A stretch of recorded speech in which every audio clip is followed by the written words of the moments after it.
Hi, welcome to Caterer.com Catch-Ups. I'm Paul Rogers and I'm the sales manager at Caterer.com. Today I'm pleased to be catching up with Phil Street of Momentum Recruitment about the industry so far, life under lockdown, plans going forward and how Phil is adapting. So Phil, if you could just give us a little introduction. Sure thing. Thanks for having me, by the way. Very kind of you to Oh, do pleasure. this. So I'm Phil Street. I'm the co-founder and director of Momentum Hospitality Recruitment. Kind of does exactly what it says on the tin. We were 5 years old just in February this year. Um, Quite I suppose a roller coaster as any business would have up until that point. We had 2 good years, one wobbly year, 2 good years. Last year was our best year to date. And then a certain little sneaky virus came along and wiped out all of our good work. Yeah, so what have you what since March, what have you been doing in the business and how have you reacted to the virus? Yeah, well, I think like everybody, I mean, it just fell off a cliff, didn't it, for everyone? And we were no different. I mean, I was away for a week break in Devon, literally the week before it all kicked off, the week before they announced lockdown. And actually, the week before that, I'd had two meetings in London with general managers of hotels who'd said that they could already feel, quite significant ripples in their business. So, I mean, you're just about to go on holiday, so I didn't really, I mean, I treated it seriously, but I wasn't so concerned. I went away on the Friday with 14 live recruitment assignments and came back a week on the following Monday to two live assignments. And then on that day, I lost another one. And then later that week, I lost the final one. And then we were left with pretty much zero work. And when I say lost, of course, I don't mean somebody else was making the placement. Everything was just being put on hold, quite understandably, because I mean, we've never seen anything like this before. Um, I think I was maybe naively positive at the beginning, just because I'd come back from a break, so I was quite focused and ready to take it on. And on day one, when we could feel that this was taking place, I just took a real sleeves up mentality, and I was like, okay, so this is just another problem that needs to be solved. So let's just get stuck in and get on with it. Quite excited by that actually, because I don't mind a challenge, but it wasn't until the next day that I think I kind of woke up and felt, well, hang on a minute, remember what you're dealing with here. This is something that's risking people's health, and you've not checked in with anybody you care about, any clients or candidates that you care about. And I spent some time on the Tuesday just ringing round family, ringing round friends, and just taking some FaceTime with people just to see how it's going. Because I think it was that moment that I realised that everybody's fighting a battle with this, not just you. And I think you can get really, really centred on your own little world and forget what the wider impact. So what have you been doing to kind of keep yourself engaged with your clients and obviously the candidates you've been looking to place or Yeah, certainly over that March period? a combination of a few different things. Initially, my brain switched off from business. It was not going to be about asking people for business. It wasn't going to be about chasing invoices. All of that just got switched off kind of on day one, really, because you kind of realize the bigger picture. So you then I certainly started to think, what can I do to help?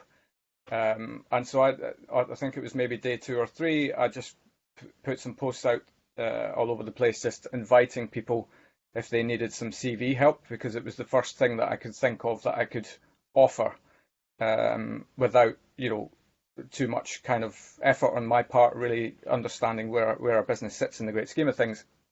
Got a good return from that actually, just in terms of people engaged with people from all over the world on that. That wasn't just a UK thing. And you then began to realize, certainly I began to realize, the magnitude of the problem is that the question marks that were in people's heads were, everywhere. It's not just the UK.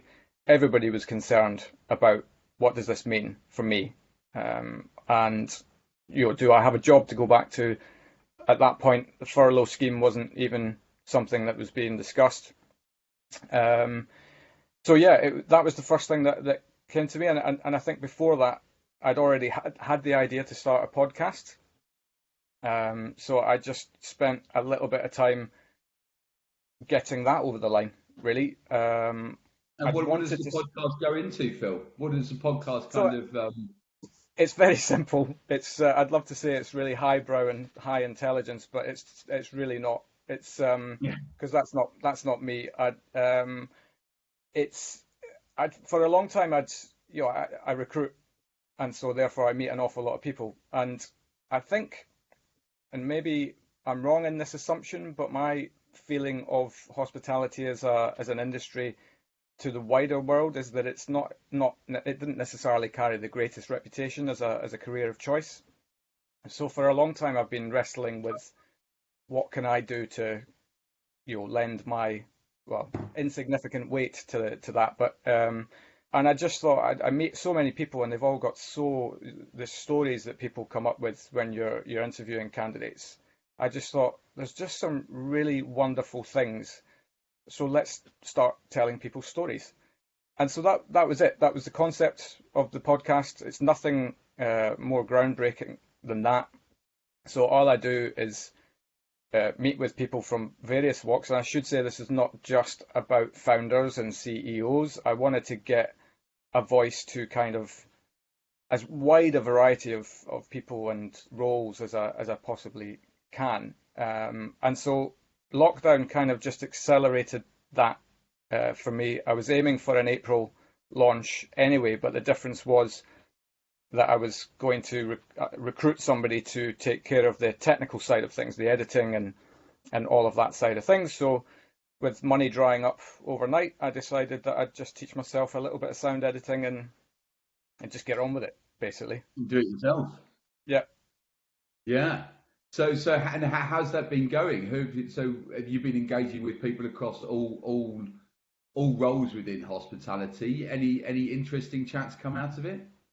They've all been interesting, and I don't mean that from a really fluffy perspective, but I think it's cemented in my brain the objective that I had with this. I've been lucky enough already to talk with Kate Nichols. I mean, who's obviously fairly prominent right now in all of the phenomenal work that she's doing. I had a chat with Dave McDowell from Brewdog, Robin Shepherd from Bespoke Hotels. Cyrus Todiwala is coming up soon. His episode will be aired in a couple of weeks. And then, I mean, these are kind of high profile people, but I've also had chats with people that you probably never heard of because maybe they're on the upward slope in their career, just because their story is important too, as far as I'm concerned. It's been really Absolutely. well received. Yeah. Sorry, I think you were going to say something. Sorry. No, I was just going to say, absolutely, it's just good to hear this being well received from kind of all angles. And it's so good to get like the rounded view of everyone involved in hospitality rather than just the key stakeholders, but everyone Yeah. from the ground up. So yes, it's really, really good of you to have kind of done that and more to come, I expect. Yeah, and I didn't want this to be about COVID-19 as well. I mean, it's natural that you kind of cover it off a little bit in the chat, but it's not the centric reason for the chat. It's all about the person that I'm speaking to, their journey, and anything kind of stupid and quirky or terrifying that's happened along the way, because it's the stories that I think people relate to. It was actually Game of Thrones of all things that cemented this idea in my brain. There's a speech towards the end where Tyrion Lannister talks about how powerful stories are, and I don't think I've given any spoilers with that, by the way. So in case you haven't seen it, um, and that really resonated with me because I'm definitely a stories kind of a guy. I love a good story, and I think as well because I've always been fascinated with autobiographies. So clearly, I enjoy learning about people's stories and journeys. So then I thought, well, it's not really happening in hospitality, and why not? Because there's Mhm. so much good stuff goes on. Yeah, absolutely. So, I mean, have you got any key stories that you could share with us? Any what? Sorry. Any kind of key stories that you could share with us? Any kind of that jump out at you of certain people? Oh, there's too many, and actually that's the overriding message I suppose from all of them. Whenever I ask anybody in one of the chats, can you give me an example of a funny story or something like that? The first response is usually, um, there's too many. I can't think of one. So you get some simple things like eggs exploding in people's faces to people um, going well out of their comfort zone and realizing that they've got a high excuse me, a high profile event to do, and they've forgotten several ingredients to make this event kick off, and then that turns into a problem solving story. So something that Yes. was terrifying to start with turns into a problem solving, and that's been I think a surprising message. But I suppose now that I think about it, not that surprising is that there's an awful lot of problem solving goes on in this industry. Yes, and almost kind of, as you say, it's not always known as problem solving because it's problem solving quite quickly and constantly Yeah, throughout even just in the day of a life of a hospitality employee or employer. yeah. And look at the Um, problems they've got to solve right now, eh? yeah, absolutely. So, kind of looking forward at the industry, have you been speaking to your clients about what their view on the rest of 2020 looks like? What the kind of the kind of the reboot stage looks like? And have you got anything to share? Yeah, the funny thing about this is, well, it's not funny, but the strange thing about this is that it's one of those scenarios where you line up 100 different people and they'll give you 100 different answers, but then you add in week to week, and that answer changes week to week because well, currently we're not dealing with all of the information that we need. We don't yet know when the date is, although there's some positive rumblings that that day may be coming sooner than maybe we all thought. But we don't know what that's going to look like yet when they do release.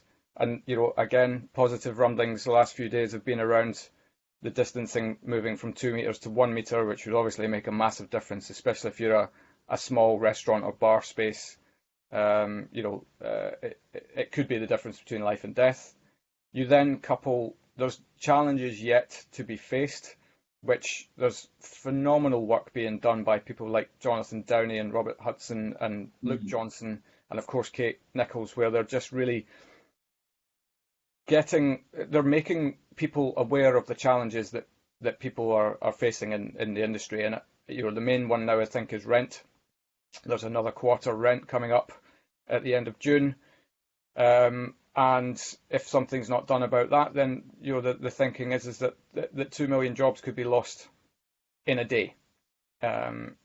Because, and I don't want to sound, I'm eminently normally quite a positive guy, but I think you also have to reflect a little bit of realism into the situation as well. And logic kind of just tells you what you need to know. There's I think just going back to the point that there's a lot yet to figure out before we could contemplate a series of circumstances that take us back to anywhere near that looks like normal from before all of this. Yeah, no, absolutely. I mean, bearing all that in mind, kind of, what are you doing at Momentum to kind of, how do you see the rest of 2020 planning out for you? And what are you doing to plan for that?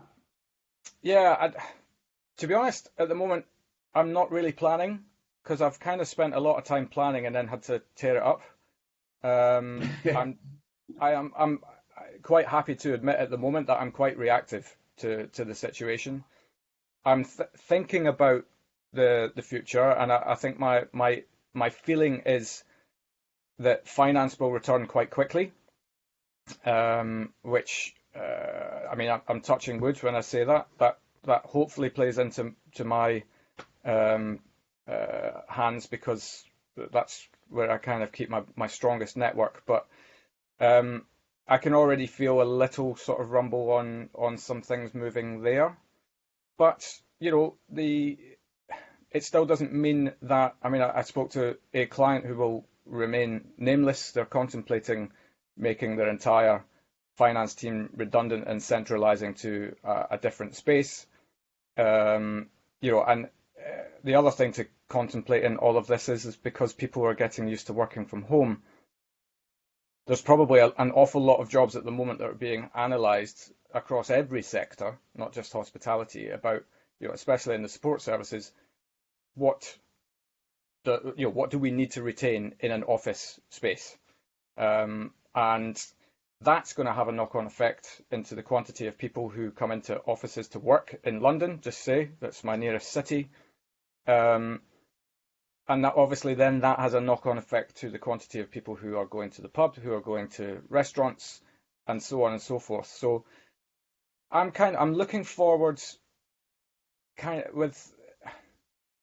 I'm fairly optimistic, but I think equally I feel like I'm in a quite a strong position perhaps than most, in the sense that we did have a good year last year, so we were able to kind of retain some reserves to help us get to the other side of this. But as to whether, it's just really, really difficult to say as to when we can expect any kind of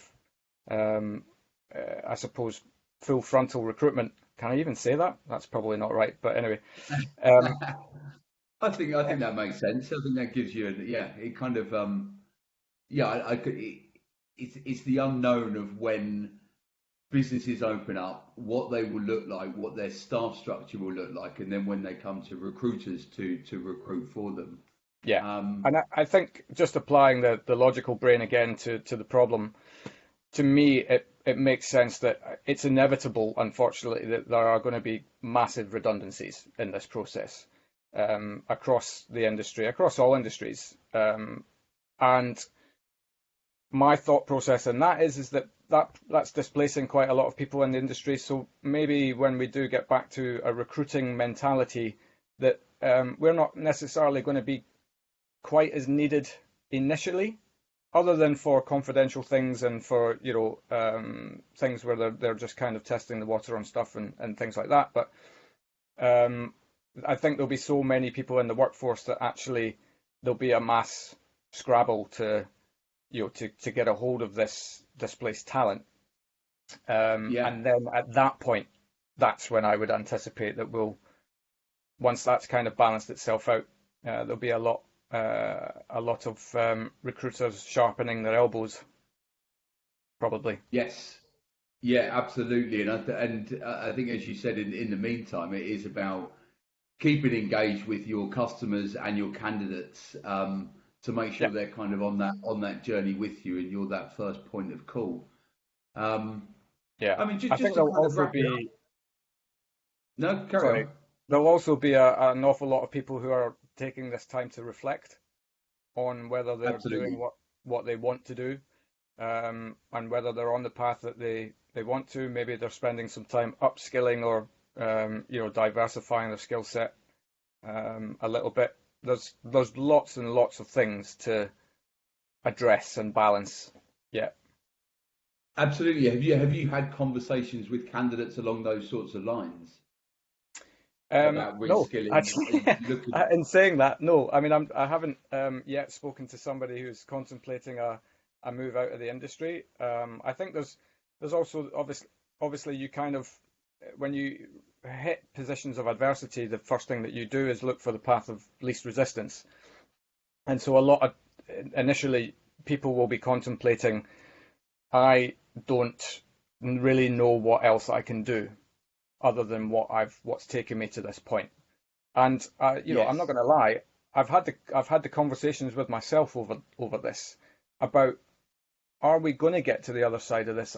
What's recruitment going to look like? Am I going to have a livelihood when all this is said and done? and you start to, my brain certainly the way that it works. I mean, I have 100 ideas a day anyway, but not all of them. Well, the majority of them are terrible. But you then start exploring, and I always come back to that. This is what I know and love.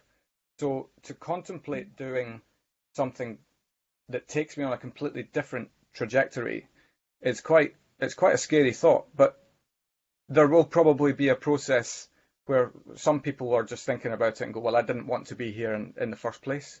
I've just ended up here and I don't know how. Maybe I've been asleep in my career and just ended up to this point. So there's a lot of these people who'll be readdressing the balance in their life to try and take them wherever it is that they feel they want to go. Yeah, couldn't agree more. Couldn't agree more. And I mean, just to kind of wrap it up, is there anything else you'd like to discuss, or anything else you're doing in your spare time, keeping yourself occupied under these lockdown circumstances? Yeah, I've actually surprisingly turned into a morning person. I've never been a morning person. And I actually wrote an article on that very subject a couple of years ago. And I've found, I mean, I'm really, really lucky. I worked from home anyway.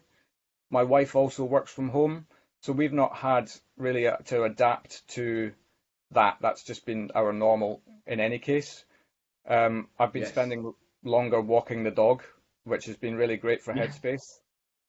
Um, Yeah. I started doing the Joe Wicks workouts for the kids because for a long time Same. that was about the level of my capability. But Yeah. I've just been trying to kind of ram it full of positive things, things that are good for mind Yeah. and body. I no longer watch the daily briefings from the government because I just think it's quite toxic. Um, Yeah. it's just a question of them saying the same things and then the media trying to, smash them in the face. And I just feel like it's time that we all kind of started making our own noise with this, not listening to the noise. Mm. And obviously we're reliant on them for some things to move forward, but at the same time, you've got to you can only control what you can control. So I control by switching the telly off whenever they're talking.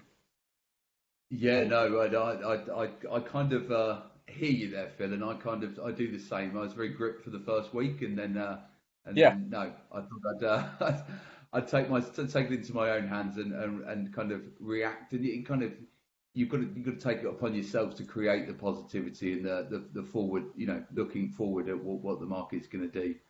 yeah, Well, Phil, it's been an absolute pleasure catching up with you. Thanks for joining us on the likewise. Cadent.com catch up. And no doubt we'll speak to you very soon. Good man. Yeah, no, I appreciate you doing this. Thanks very much. Absolute pleasure. Cheers, Phil. Cheers.